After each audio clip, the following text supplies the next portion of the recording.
Welcome back to Observation Point Live. I am your host, Chuck Hobbs. This evening, I have an opportunity to invite two candidates for office here in Leon County, the county which the capital city, Tallahassee, is the county seat. I am pleased to have with me this evening Mr. Rocky Hanna, who is the current superintendent of schools for Leon County. Good afternoon, Superintendent Hanna. Good evening, Mr. Hobbs. Thank you so much for having me.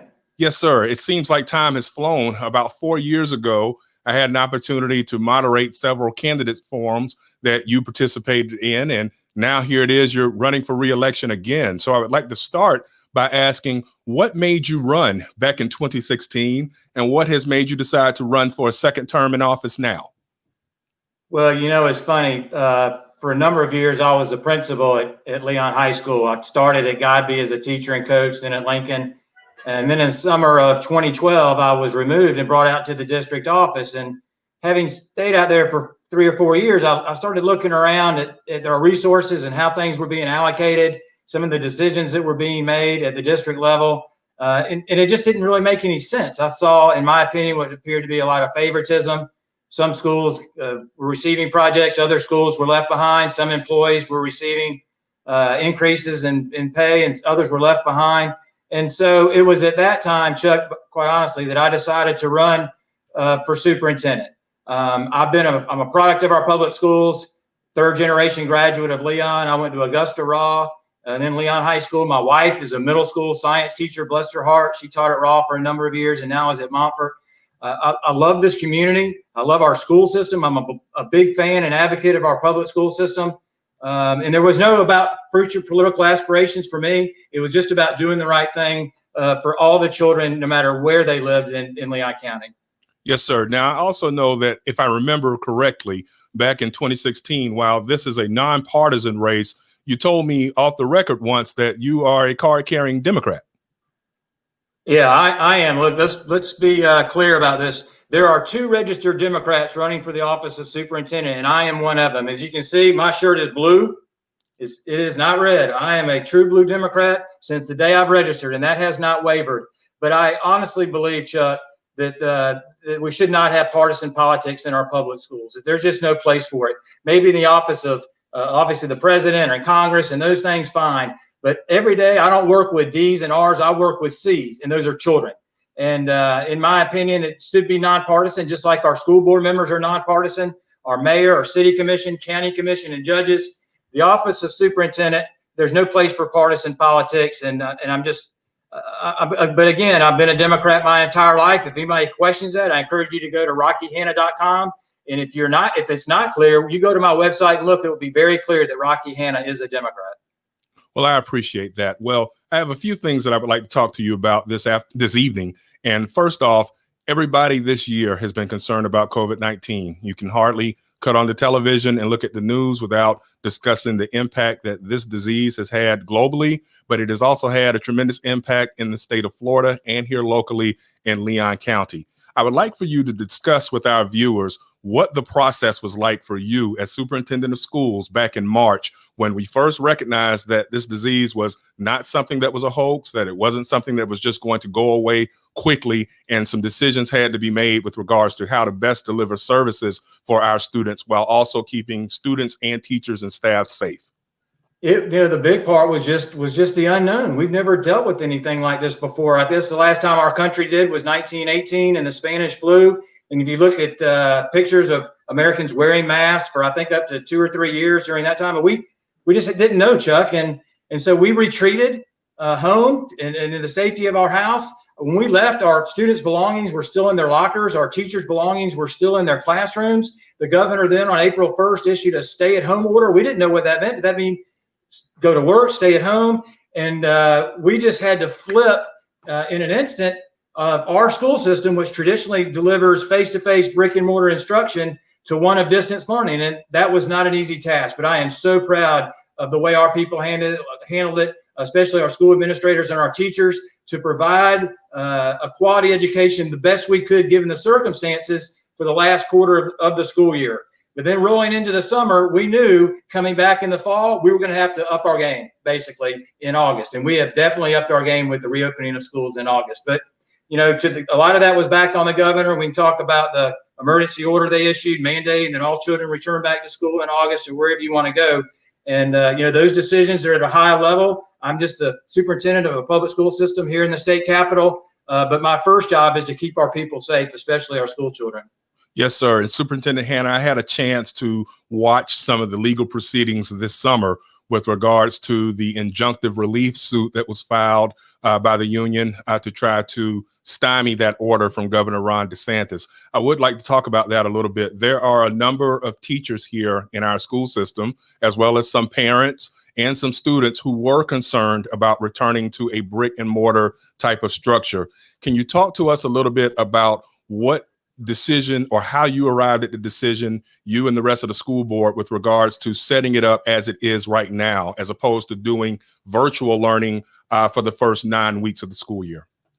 Well, the governor and the Commissioner Corcoran, made it very clear. They mandated that every school in the state of Florida open by the end of the month of August, full-time brick and mortar for students who wanted to attend. End of discussion.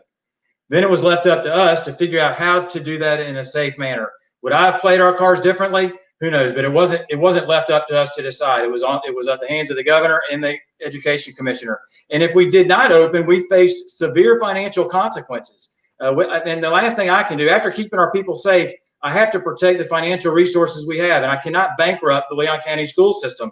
In addition, had we not reopened, we would have furloughed about 20% of our employees, a lot of those bus drivers, food service workers, paraprofessionals, and others. So once the order was issued, we went to work and created a task force to start listening to people, especially those in the healthcare community, to give us advice of the safest way to reopen. So it was that balance of parents that wanted their children back in school because they had to go to work, the balance of keeping their wishes on the table and giving our parents and families choices and options, and protecting for the health and safety of our employees. So it's been a battle and it was a long journey and a long process. I think by the end of the day, we've shown now we've been in school for 4 weeks, and we are doing everything we can to give parents and family those choices and options while protecting for the health and safety of our employees. Understood. And one of the things I want to go a little more specific on that last piece that you just said. So I know that Leon County, like the other 66 counties here in the state of Florida, has a COVID dashboard that helps for the public to have an idea as to the number of cases that may have struck or the local school system. With that in mind, I was looking at recent figures here in Leon County, and I believe the ones that I had, 24 employees have been stricken with COVID-19, 54 students.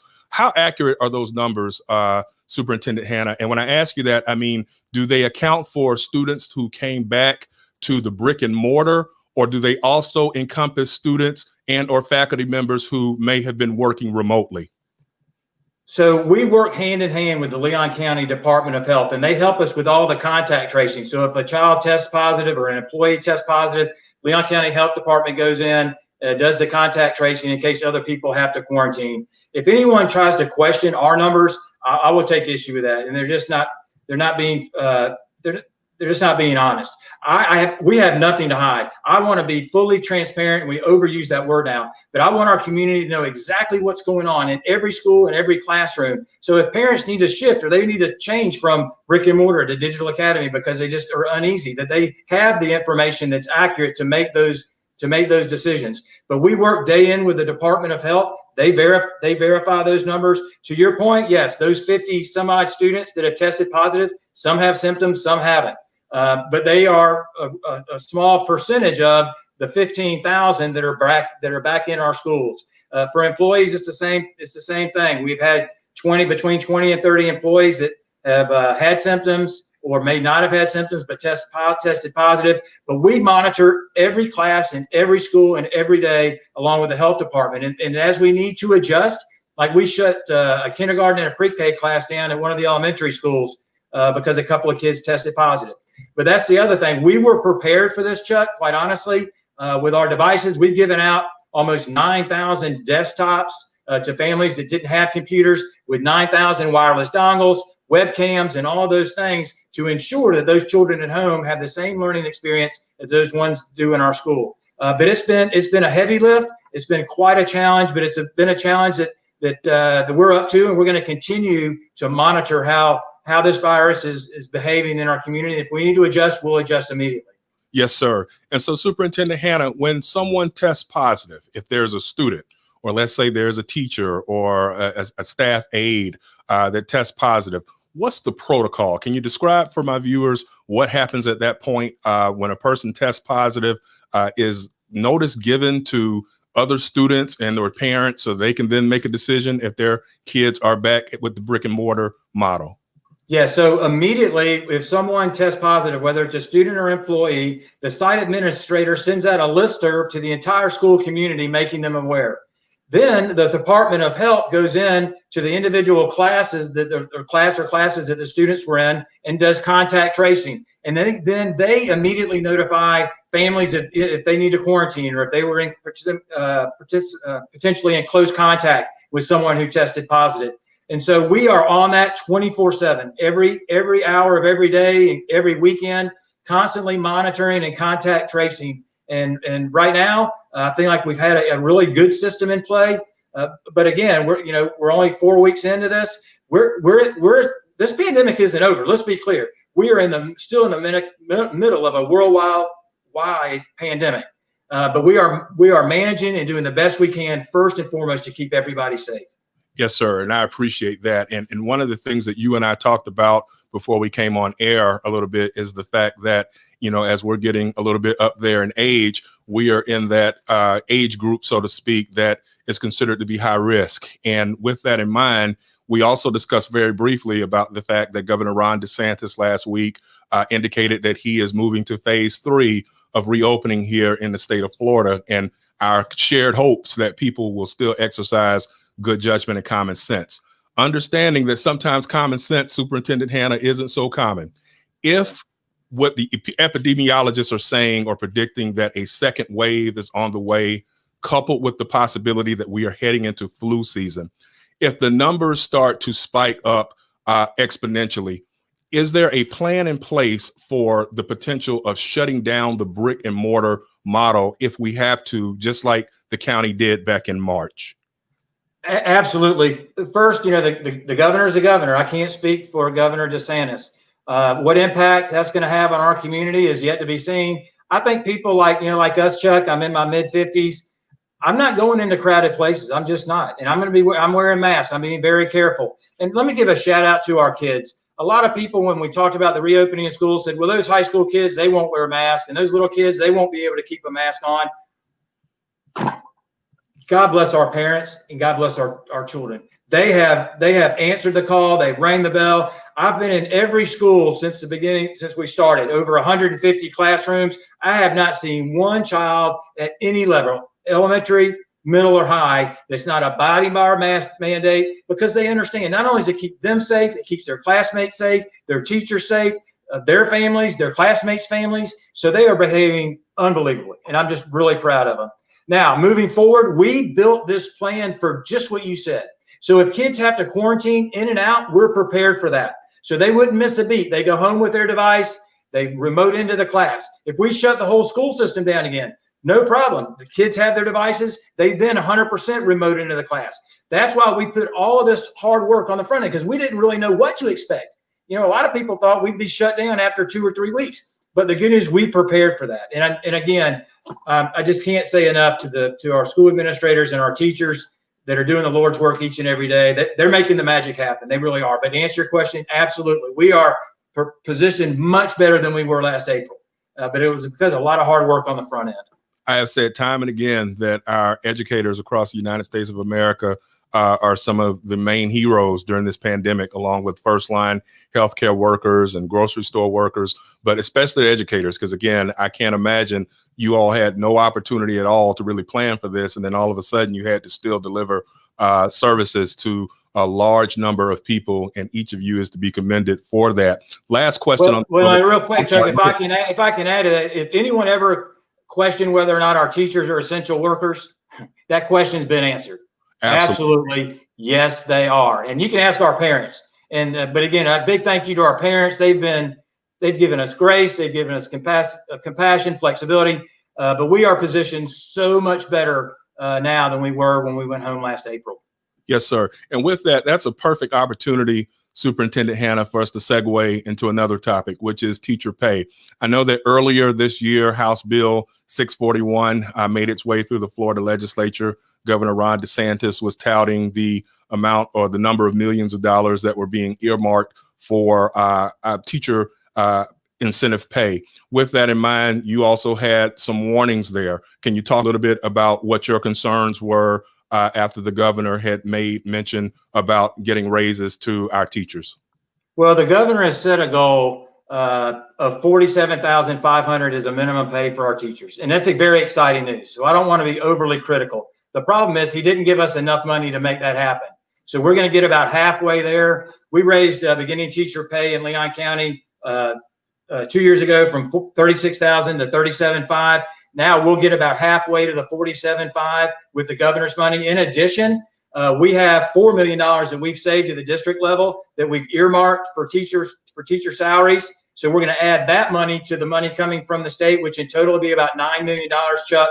So our teachers should see a significant increase here in the next couple of months. There were some thoughts of us holding back and waiting to see the financial impacts of the pandemic. We feel like we're in a good place now to at least to go ahead and roll this out for our teachers, because they've shown this summer they were working their behinds off, not getting paid. There's a misconception that teachers have it made. They have the summers off. No, they don't have the summers off. They have the summers unemployed. They aren't being paid. Like our bus drivers, they don't have the summers off. They're not employed. They aren't being paid, but they still are working all year long, getting ready for the next school year. So we have a $9 million package that we're negotiating with LCTA. We started last week. We'll continue those negotiations, and we're hoping to really move the needle here in Leon County with teacher pay. Yes, sir. And I also know that we talked off air a little bit about the fact that you played football for Coach Cox back on some of those dominant Leon teams back in the day. And with that in mind, I got a question that came in, and I just wanted to pose this to you. How safe is it right now this fall for our young student athletes, coaches, trainers to be playing sports? Are you comfortable with that, and or whatever protocols that may be in place for individuals who are playing sports to be able to be protected and or taken care of in the event that they do come down with COVID-19? Yeah, Chuck, that's a good question. You know, these kids have been pent up now for months and months, and they only get one shot to be at a high school athlete. And so I thought at least if the colleges are trying, and Florida State's trying, and some other universities are trying, and other schools are trying, let's monitor to try to get these kids back into some semblance of normalcy, get them on the field. I was at the God Be Child's game on Friday, and things went very well. I've been to several volleyball games here recently as we try to get these kids back to some semblance of normalcy. But the killer is the quarantining thing. Leon was supposed to play Rickards on Friday, and one Leon kid tested positive, and 11 kids had to quarantine. So it pretty much shut the thing down. But we won't know if we don't try. But as we're trying, back to your point, we're gonna closely monitor, and if we see things are going south or going bad, we'll go in a different direction. But I feel like the community would forgive us if we tried, but we need to do it in a safe and in a smart way. Yes, sir. I know that one of the things that you ran on back in 2016 was with respect to trying to improve some of the buildings in some of the older schools here in Leon County. Can you talk to us a little bit about the progress that has been made over the last 4 years to that end? Yeah, real quick, let me jump back to employees, because sure. a lot of the rhetoric when it comes to education is about teachers, and I get it. I'm married to one. Again, my wife's a middle school science teacher, but 50% of our employees are support staff. They're bus drivers, food service workers, custodians, paraprofessionals. Before I ran for office 4 years ago, I sat down with Reverend Chris Burney, and he said, Rocky, you have my vote if you promise to do one thing. Take care of the support people that have been left behind for many, many years. And I promised Reverend Burney at the time I would. And I'm proud to say now, 4 years later, that our bus drivers and food service workers and paras have received over a 15% pay increase. We've raised our minimum wage from $9.30 an hour to $12 an hour. It didn't move a dollar in 10 years, and we've moved it at $2.50 in just 3.5 years. So not only with our teachers, but our support staff, because those guys, those bus drivers, they're the first to welcome our kids in the morning and the first to see the kids home safely in the evenings. So that was a priority of mine. Another priority was just what you said. Schools on our south side have been given empty promises for far too long. for far too long, people said the improvements were coming, they were coming, and nothing ever happened.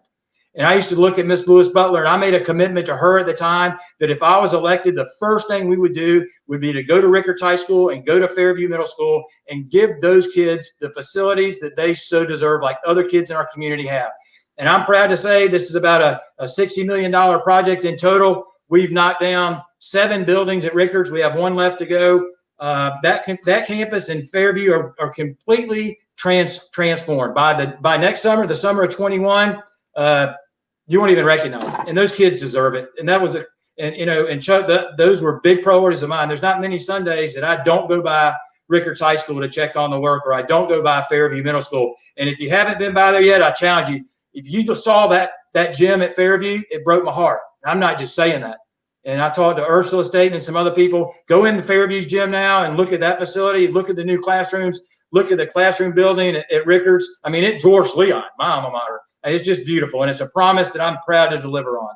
Yes, sir. I had an opportunity to go to the Fairview gym with school board member Daryl Jones, as a matter of fact, and gave a speech over there. And yes, it definitely is coming along at Fairview. And I ride by Rickards all the time. I don't live far from there. And you can tell that the physical plant is starting to look way different than it did when I was growing up on Tallahassee's South Side as well. So thank you for that. I do want to go back right quick to the point. While I commend you and thank you for all the work that your administration is doing with regards to raising teacher pay, as well as pay for paraprofessionals, janitors, as well as school bus drivers, I do want to make mention. Last week during the school board meeting, you made mention that there may be several millions of dollars available funding wise for teacher pay. Is that a guarantee, or is that still something that is in the possibility zone, so to speak? Yeah, so I have worked really hard, Chuck, over the last 4 years, and I promised to eliminate wasteful spending at the district level and to push resources down into our classrooms and our schools to reduce costs for parents, for kids to play sports and be in the arts, and also committed to eliminate wasteful spending on Pensacola Street and to push those to our teachers and other employees. Last year, we had a $4 million line item set for teacher salary increases. Then COVID hit, and we hit the stay-at-home order, and we didn't know financially what was going to happen with us. You know, the vast majority of our income is sales tax, with people not going, like you said, not going to movies and not going out and not doing those things. We knew our sales tax dollars were going to be hit hard. Now we've come through that time. We gave it out last year in bonuses. They were not reoccurring expenses, but now we've kind of seen the numbers. It's not as bad as we had thought it would be, and we are in a position to add that $4 million to the $5 million coming from the state. So it'll be a $9 million pay increase package for our teachers. And we're really excited to roll that out here in the next several weeks. Yes, sir. And Superintendent Hanna, I want to ask you a little bit more about one subject. You were talking about some of the facilities improvement on South Side. A couple of weeks ago, I had an opportunity to have a similar forum with school board member Daryl Jones, as well as FAMU DRS Superintendent Michael Johnson, and we got into an interesting back and forth about Title I schools. And we know that on the south side of Tallahassee, there are quite a few schools that would meet that designation. And there has always been an undercurrent in the community in regards to concerns that schools on the south side may not provide the same academic offerings or have the same extracurricular offerings as those in the more affluent areas of Tallahassee. Can you talk to my viewers a little bit about that, some of the things that may be going on that we don't get an opportunity to hear or see just when we're going back and forth on Facebook or other forms of social media? First, let me say this. I've been in our school system, Chuck, over 3 decades. I've seen school board members come and go. I've never seen anything like Daryl Jones. And I'm not just saying that. That guy is a rock star for District 3. I mean, he only talks the talk, he walks the walk. He is such an advocate for his schools. I mean, he has done unbelievable things over the course of his short tenure and holds me accountable, which is his job as a school board member. But there are many conversations that we've had about how to uplift those schools. First, it starts with leadership. I am proud of the principals I've named at some of those schools: Carmen Connor, Jasmine Smith, Sylvia Meyer. The list goes on and on. We have great school leadership. And we were just recognized, Leon County School was just recognized as being ranked number 3 in the state out of 67 districts, being ranked number 3 in the state with the number of Black principals we have in our schools. And I'm really proud of that. Some people talk about the importance of diversity, other people show it. And I think we are showing how important it is. To those Title I schools, we've allocated additional resources, a little over $250,000 a year to those principals so they can take their kids on field trips that otherwise the families just wouldn't be able to afford. We've also implemented a pre-K all-day VPK program at our Title I schools. So kids that otherwise families couldn't afford the wraparound services, now we're using those Title I dollars to pay for it, because a lot of those kids otherwise would be staying at home and be left further behind.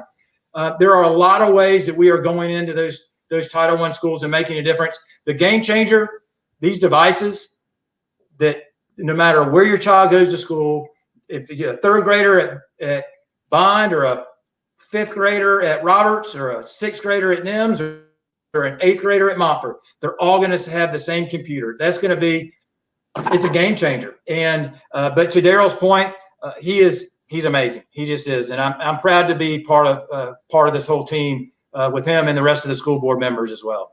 Yes, sir. Now, one thing that I'd like to point back out, you said earlier that there are about 9,000 desktops or laptops that have been provided, which is an amazing number in a short period of time. I want to talk a little bit about screen time for the students who have opted to learn from home this fall per COVID-19 guidelines.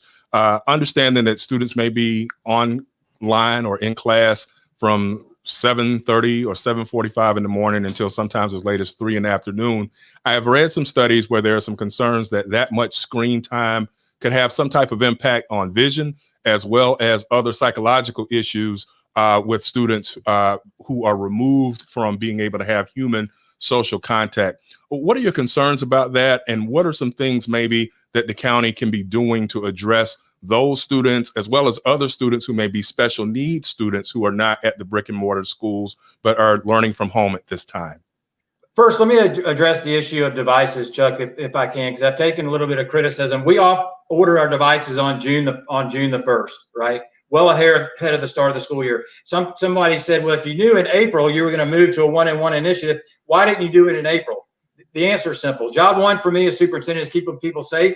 Job 2 is being financially responsible for the assets of our school district. Once the governor issued a stay-at-home order, we did not have any idea economically what the impact was going to be on us. Once we saw in May that we were down about $500,000 in April. Once we saw in May that we could afford it, then we move forward with the purchase. So if anybody questions why did we delay until June the 1st, that's the reason. I wanted to make sure we could pay for it without bankrupting our school system. To your point, that much screen time is not good. And that is never the intent. But a lot of our teachers, they're still learning. What did we hear in the spring? There wasn't enough interaction. There wasn't enough screen time. There wasn't enough face-to-face with the teacher.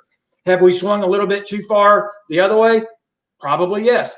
But those teachers are managing 2 different systems. So we propped up 2 independent school systems running together simultaneously. We have 15,000 children in our schools, brick and mortar, and 15,000 students where we're bringing the classroom to them at home.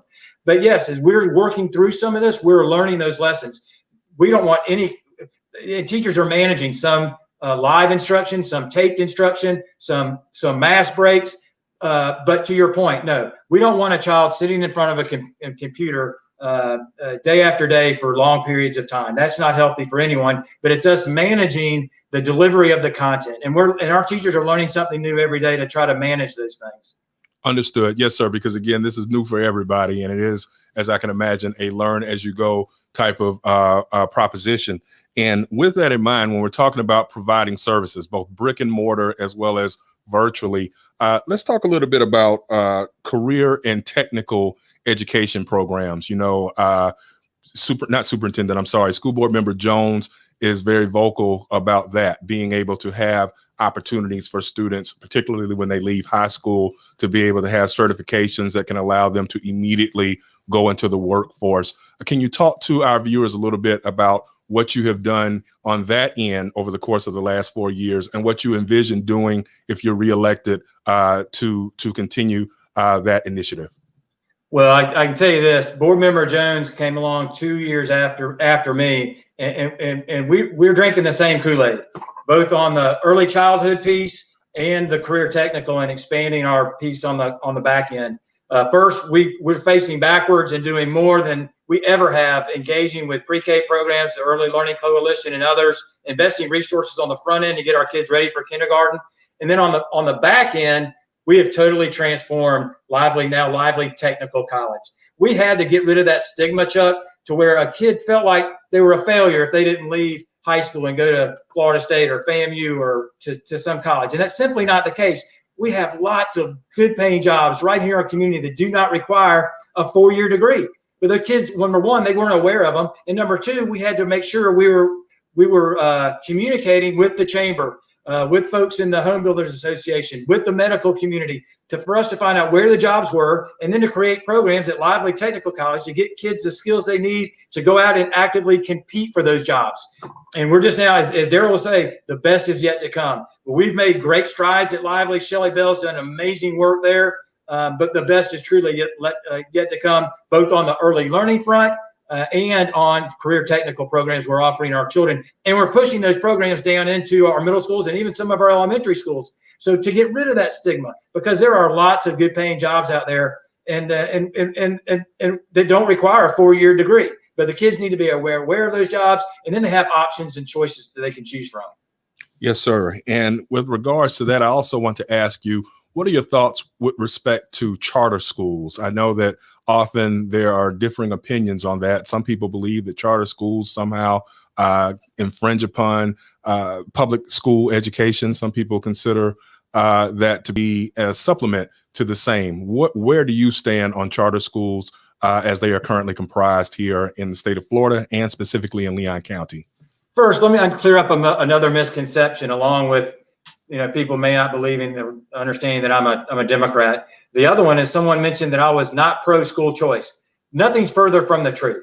But what I saw happening before I became superintendent was preferential treatment. So if you were a public school family and you wanted to exercise your school choice options, you may or may not get that option.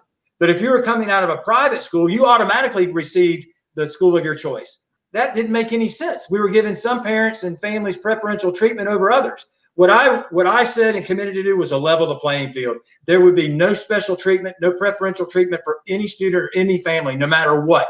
And I've had my own family members. I'm not invited to Easter Sunday at one of my cousin's house because I wouldn't give her preferential treatment, but I'm sorry, that's just not me. And the people you talk to and you ask them about Rocky Hanna, I'm not about favoritism.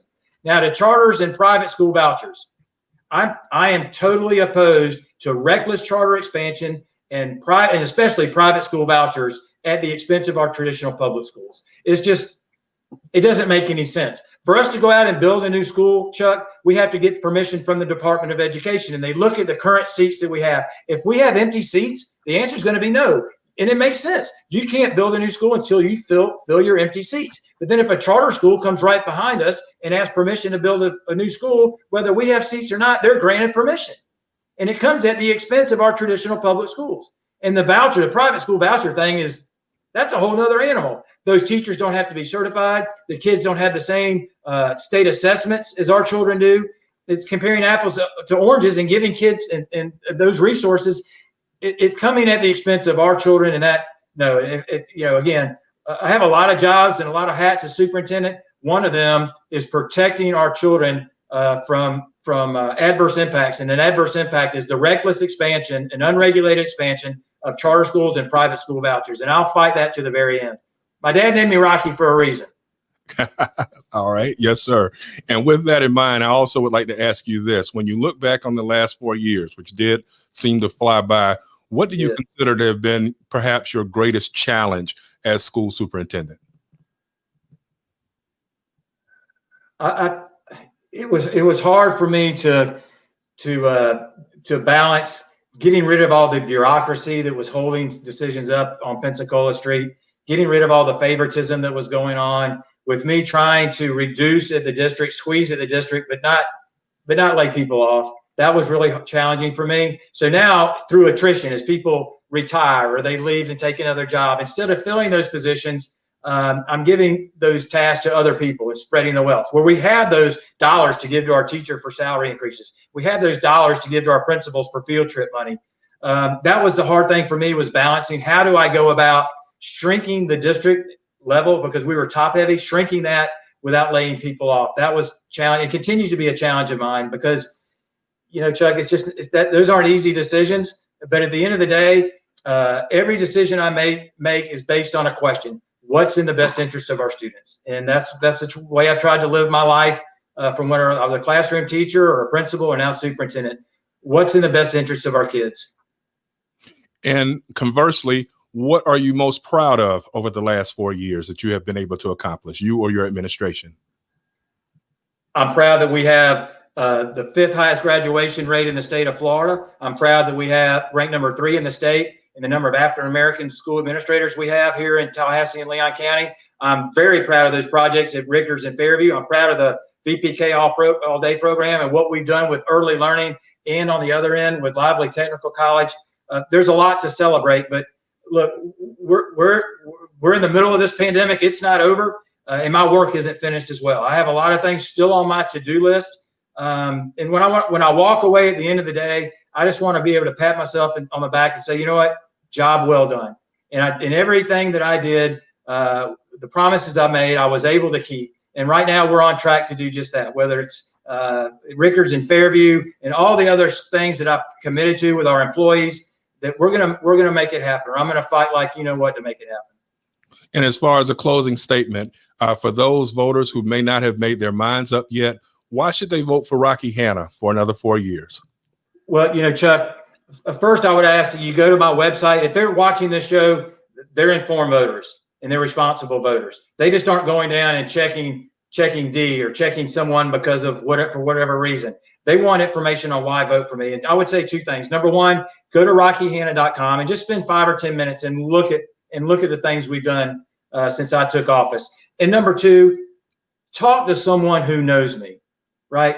Not someone who thinks they know me. Don't listen to something on the street committee. Go to someone who knows my heart and ask them about who Rocky Hanna really is. Now, don't ask my mama Joan, because she's biased and she's going to tell you her son's wonderful. Well, she's my mama, and that's what she's supposed to do.